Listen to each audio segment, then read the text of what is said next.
आरती नामक एक युवती का विवाह हुआ और वह अपने पति और सास के साथ अपने ससुराल में रहने लगी।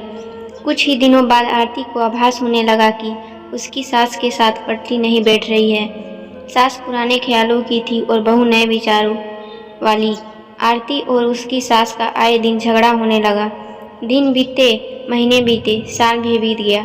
न तो सास टीका टिप्पणी करना छोड़ती और न आरती जवाब देना। हालात बद से बदतर होने लगे। आरती को अब अपनी सास से पूरी तरह नफरत हो चुकी थी। आरती के लिए उस समय स्थिति और बुरी हो जाती जब उसे भारतीय परंपराओं के अनुसार दूसरों के सामने अपनी सास को सम्मान देना पड़ता। अब वह किसी भी तरह सास से छुटकारा पाने की सोचने लगी।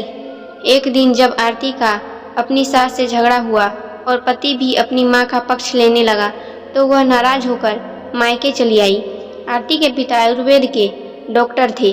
उसने रो रो कर अपनी व्यथा पिता को सुनाई और बोली, आप मुझे कोई जहरीली दवा दे दीजिए जो मैं जाकर उस बुढ़िया को पिला दूं, नहीं तो मैं अब ससुराल नहीं जाऊंगी। बेटी का दुख समझते हुए पिता ने आरती के सिर पर प्यार से हाथ फेरते हुए कहा, बेटी, अगर तुम अपनी सास को जहर खिलाकर मार दोगी तो तुम्हें पुलिस पकड़ ले जाएगी और साथ ही मुझे भी, क्योंकि वो जहर मैं तुम्हें दूंगा, इसलिए ऐसा करना ठीक नहीं होगा। लेकिन आरती जिद पर अड़ गई। आपको मुझे जहर देना ही होगा। अब मैं किसी भी कीमत पर उसका मुंह देखना नहीं चाहती। कुछ सोचकर पिता बोले, ठीक है, जैसे तुम्हारी मर्जी, लेकिन मैं तुम्हें जेल जाते हुए भी नहीं देख सकता, इसलिए जैसे मैं कहूँ वैसे तुम्हें करना होगा। मंजूर हो तो बोलो, क्या करना होगा? आरती ने पूछा।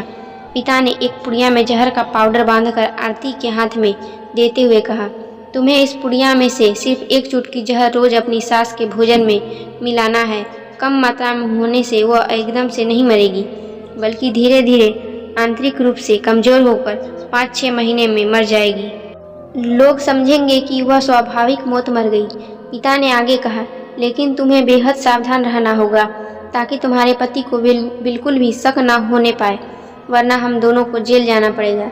इसके लिए तुम आज के बाद अपनी सास से बिल्कुल भी झगड़ा नहीं करोगी, बल्कि उसकी सेवा करोगी।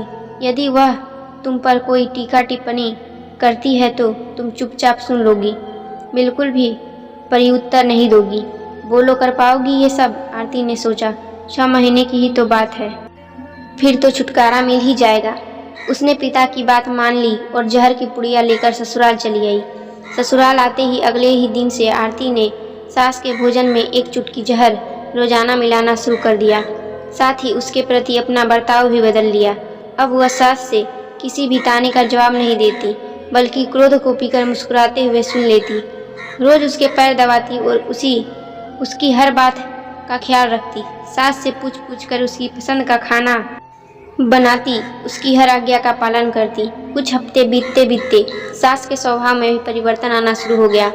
बहू की ओर से अपने तानों का प्रत्युत्तर न पाकर उसके ताने अब कम हो चले थे, बल्कि वह कभी कभी बहू की सेवा के बदले आशीष भी देने लगी थी। धीरे धीरे 4 महीने बीत गए। आरती नियमित रूप से सास को रोज एक चुटकी जहर देती आ रही थी, किंतु उस घर का माहौल अब एकदम से बदल चुका था। सास बहू का झगड़ा पुरानी बात हो चुकी थी। पहले जो सास आरती को गालियां देते नहीं थकती थी, अब वही आस पड़ोस वालों के आगे आरती की तारीफ के पुल बांधने लगी थी।